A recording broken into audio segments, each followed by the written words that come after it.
Original post, I never thought I'd be the guy posting something like this on Reddit, but here I am. I guess I just need some perspective because right now, my head is a mess.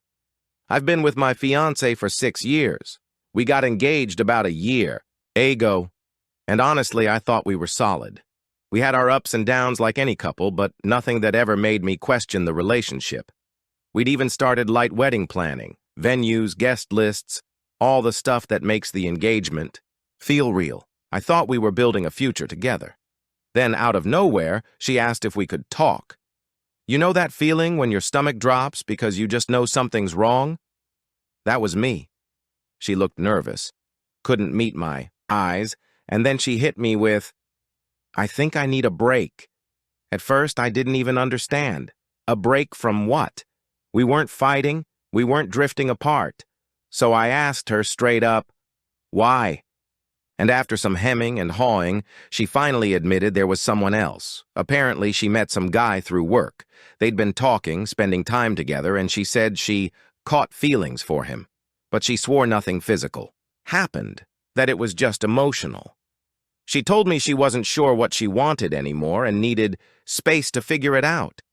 Let me tell you, in that moment, it felt like someone had ripped the floor out from under me. But weirdly enough, I didn't yell, I didn't beg, I didn't cry, I just went very still. I realized what she was really saying was, "I want to test this new guy and keep you as a backup." I looked at her and said, "If you need a break to explore someone else, then we're not engaged anymore. You don't take breaks from someone. You plan to marry." She started crying, saying it wasn't like that she was confused, that she still loved me. But I couldn't shake the feeling that if I agreed to this, I'd be signing myself up to be Plan B, so I told her it was over. The next couple of weeks were rough. She tried to argue, saying she didn't mean she wanted to end things, just pause them. But in my book, love isn't something you pause. Either you're in or you're not. Luckily, or maybe fatefully, I had an opportunity lined up in another city. A job I'd been eyeing for a while came through with an offer. At first, I wasn't sure if I should take it. Moving felt drastic. But after this bombshell, the decision made itself. I packed up, moved cities, and started fresh. I went no contact. No calls, no texts, no checking her social media. I just cut it off. I needed distance, not only physically but emotionally, for a while it actually felt good. Painful, yes. Losing someone you imagined marrying isn't easy. But I also felt strangely free.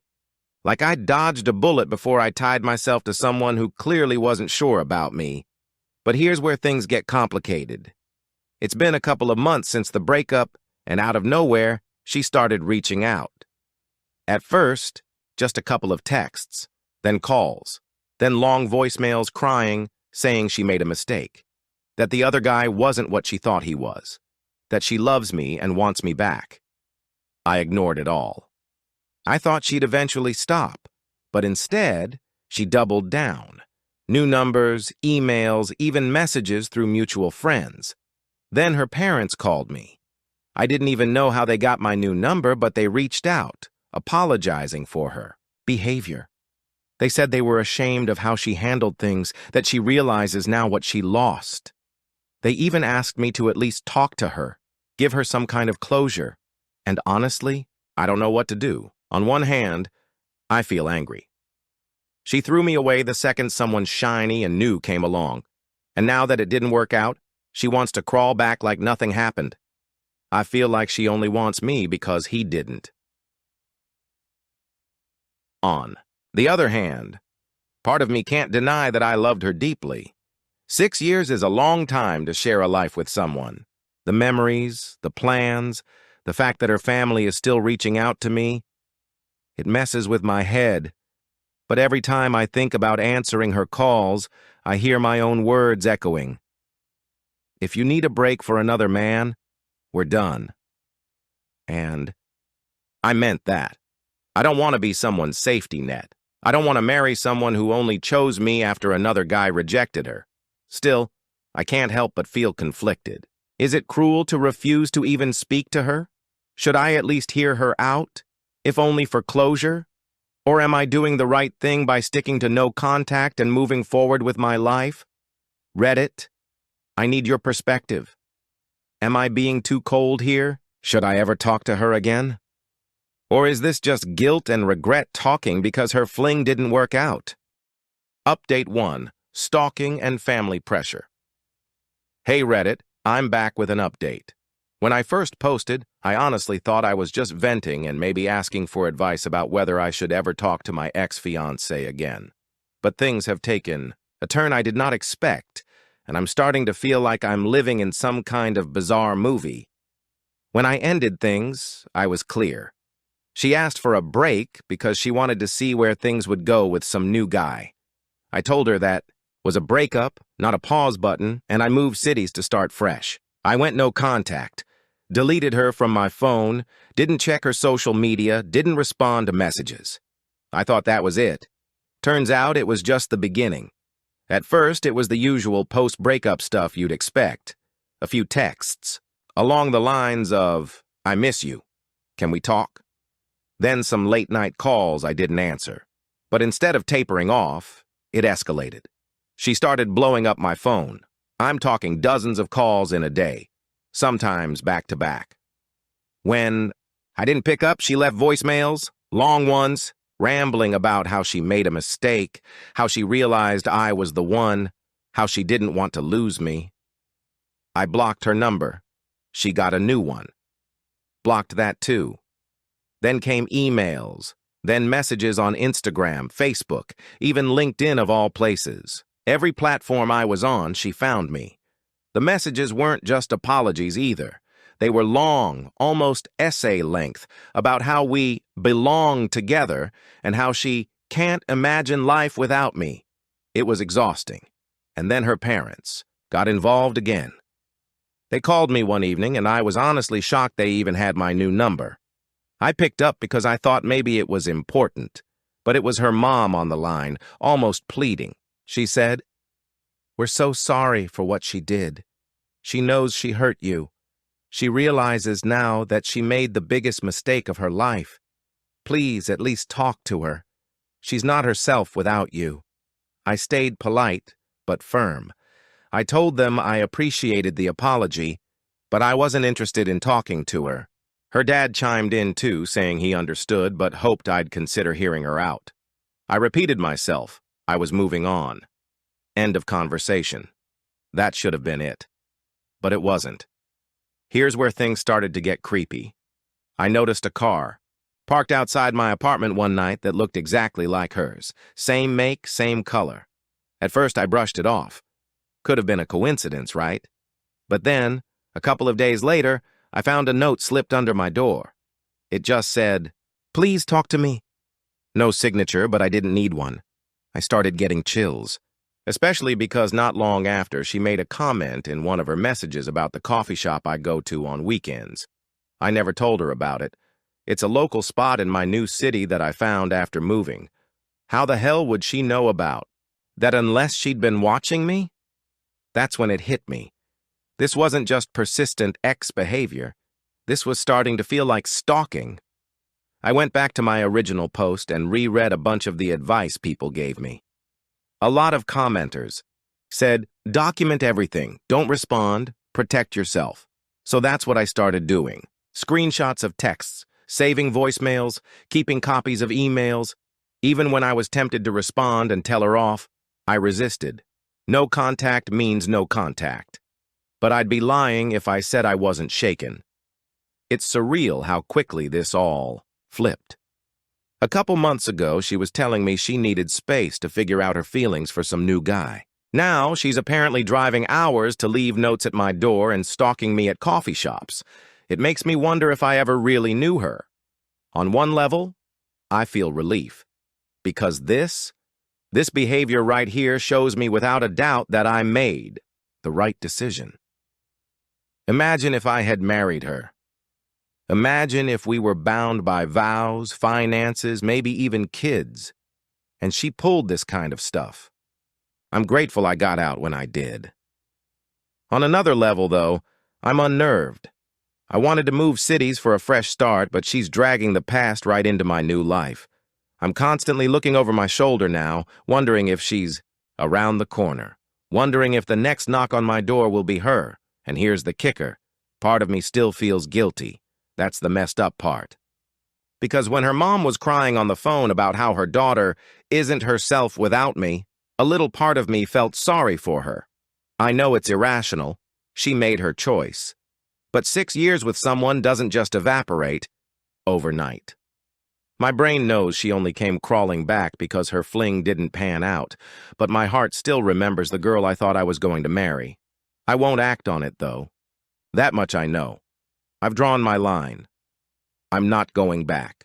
I'm not even going to talk to her. I don't want her explanations or her apologies. Because if I let her back in, even just for a conversation, I know she'll use that as a wedge to try and pull me back into her orbit. And I can't do that to myself. So for now, I'm sticking to no contact. I'm documenting everything. If she shows up again, I'll have to consider taking legal steps, restraining orders, police reports, whatever it takes. I never thought I'd be the guy even thinking about that, but here we are. To everyone who told me in the last post that walking away was the right move, thank you.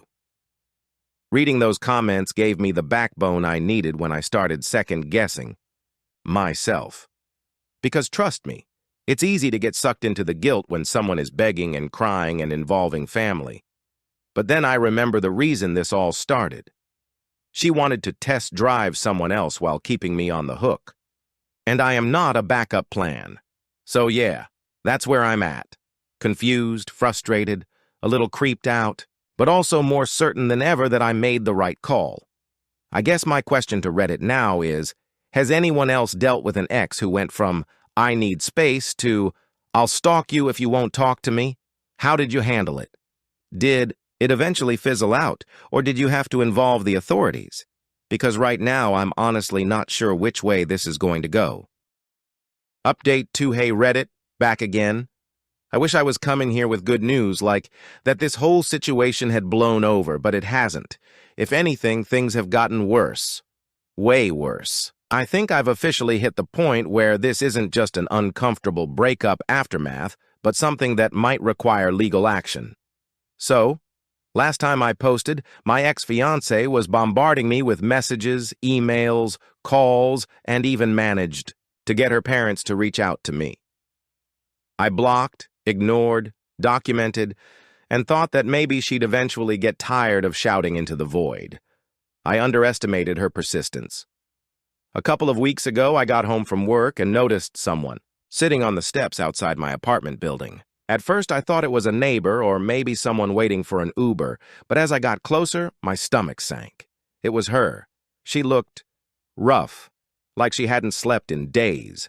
Hair messy, eyes red, clutching her phone like a lifeline. The second she saw me, she jumped up and rushed over. She tried to hug me, but I sidestepped her. "Please," she said, already crying. "Please just talk to me. 5 minutes, that's all I'm asking." I told her she needed to leave. Calm, firm, no emotion. She immediately dropped to pleading, "I made a mistake. I didn't know what I was doing. I love you, you're my soulmate." She went on, her voice getting louder. People in the building started poking their heads out of windows and doors. Some stood nearby pretending to check their mail, but really just watching. I was mortified. My neighbors, who barely know me, now think I've got some kind of soap opera playing out at my front door. She refused to leave. She said she'd wait as long as it took, that she wasn't going to give up on us. She actually sat down on the curb outside and just stayed there. I went inside, locked the door and tried to ignore it, but I could hear her crying outside for hours. Eventually, a neighbor must have told her to leave because when I checked again later, she was gone. I hoped that was the end of it. It wasn't. She came back the next day, and the day after. Sometimes she'd just stand outside, staring up at my windows. Sometimes she'd knock on my door, begging. One night, she even yelled loud enough for the whole block to hear, "I love you, please. Just come out and talk to me." I could have died from embarrassment. I finally snapped and confronted her directly. I stepped outside, looked her straight in the eye, and said, "You chose someone else. You asked for a break because you wanted him. There is no us anymore. I don't care how sorry you are or how much you cry. I'm not going back." She broke down even harder, saying it was just a mistake, that she was confused, that everyone makes bad choices. She tried guilt-tripping me. 6 years, and you'll just throw it all away? We're meant to be together. You know it. Deep down, you know it. But I stood my ground.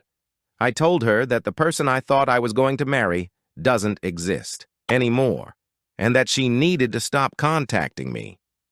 Then I walked back inside, leaving her crying on the sidewalk.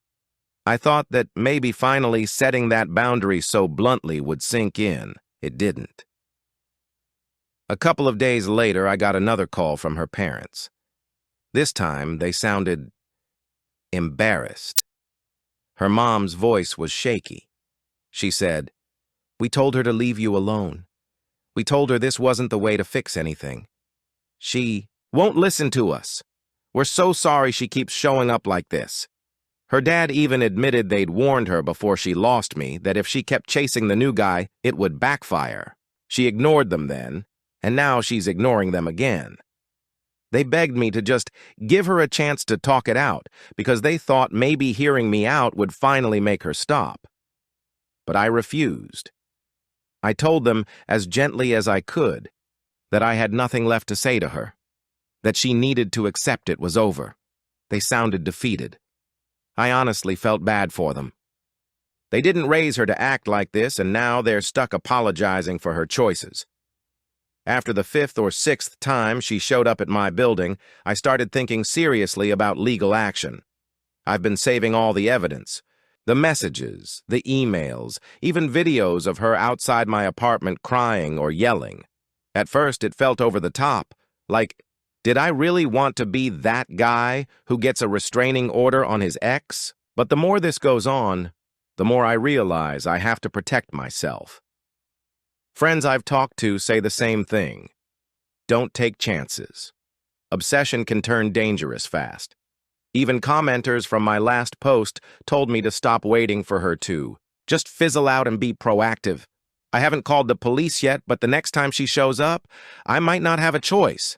Emotionally, it's a roller coaster. Some days I feel strong, proud that I'm sticking to my boundaries. Other days I feel drained, like she's sucking all the energy out of my new life. And every once in a while, there's this pang of sadness. Because this is the same woman I once thought I'd marry, the same woman I spent 6 years with. And now she's a stranger on my doorstep, crying like her life depends on me letting her in. But here's the truth I've come to accept. Her asking for a break wasn't a mistake. It was a reveal. It showed me her character. She wanted me, as Plan B, a safety net while she tested if the grass was greener. And now that I've shown her I won't play that role, she's spiraling. It's not about love anymore, it's about control. She wants what she can't have, and I'll be damned if I let her back into my life because of that. So I'm staying. Firm.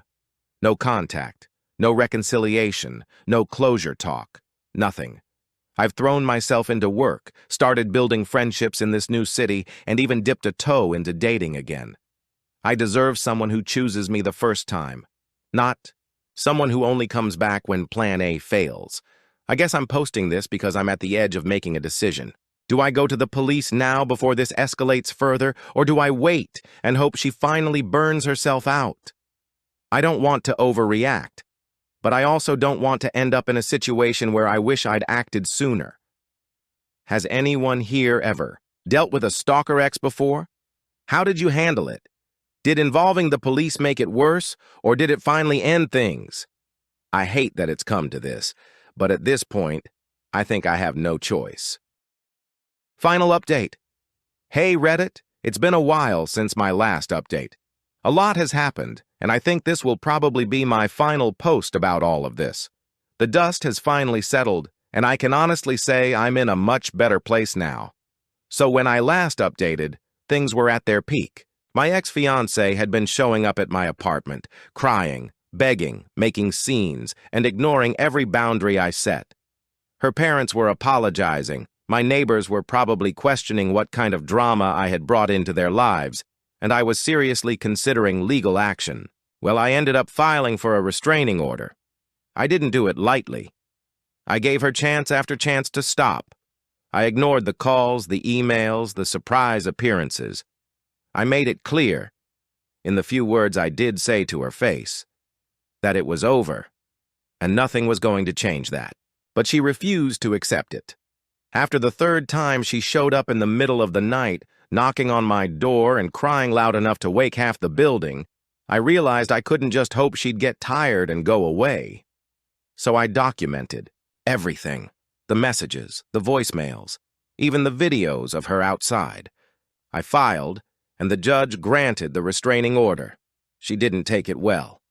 The day the papers were served, she blew up my phone from a new number, calling me a traitor, saying I ruined her life. I didn't answer. I forwarded the number straight to the police. And after that, the calls stopped. From what I've heard through the grapevine, mutual friends mostly, her parents finally stepped in hard. Apparently, they were mortified by how far she'd taken things. They told her she needed therapy, and from what I understand, she's been forced to move back in with them for now. I also learned more about the guy she left me for. Surprise, surprise. He ghosted her not long after I left. According to a friend who still works with her, he was never serious. He was just having fun and moved on quickly. That's when she realized what she'd thrown away and tried to come back to me. Only by then, I was long gone. Her reputation definitely took a hit. People who used to think of her as this put-together, reliable person saw her unravel publicly. Her co-workers noticed her breakdowns. Our mutual friends got tired of her constant rants about me and eventually distanced themselves. Even her own parents, who used to adore her, sounded exhausted when they last spoke to me. Meanwhile, my life here has finally started to feel like mine. Work has been incredible. The move to this city ended up being one of the best decisions I ever made. The job I took turned out to be full of opportunities, and I've already gotten recognition that would have taken years back where I used to live. Financially, I'm doing better than ever. Outside of work, I've thrown myself into new hobbies. I joined a local gym and a hiking group, and for the first time in years, I feel like I have a life that's just mine, not something tied to a relationship, not shaped around someone else's expectations. Just me. I've also started dating again, slowly. Nothing serious yet, but even just putting myself out there has reminded me what healthy interest looks like. Conversations that don't feel like battles, getting to know someone without the baggage of betrayal hanging over my head. It feels normal, in the best way possible. And my apartment? It finally feels like home. When I first moved in, it still felt temporary, like I was running away from something. Now, it feels like a clean slate. I've decorated, I've made friends with neighbors, and I walk in at the end of the day without that knot in my stomach wondering if she'll be outside. Looking back now, I can say something I never thought I would when this all started. I'm grateful. Not grateful for the pain or the betrayal or the chaos, but grateful that she showed me who she really was before I said, I do. Grateful that she asked for a break when she did, because it forced me to confront reality. If she hadn't, I might have married her, built a life with her, only to find out later that I was always going to be her second choice. Her asking for a break wasn't a mistake. It was the clearest sign I could ever get that she wasn't the partner I thought she was. This whole experience has been brutal, but it's also been clarifying. I know now what I won't accept in a relationship. I know now that my boundaries matter, and that sticking to them, even when guilt or manipulation kicks in, is the best thing I can do for myself. So, to anyone reading this who might be in a similar position, here's my advice. If someone asks for a break to explore someone else, let them go. Don't beg, don't wait, don't put yourself in the humiliating position of being their backup plan. Because if they really loved you the way they claim, they wouldn't need a break to test the waters with someone new, and if they come crawling back after reality slaps them in the face, don't let them drag you back into their chaos. You deserve better. For me, this is the end of the story. She's out of my life for good this time. I'm moving forward, and I'm not looking back. Thanks, Reddit, for giving me the backbone to stand firm when I felt weak, and for reminding me that self-respect is worth more than any apology that comes too late.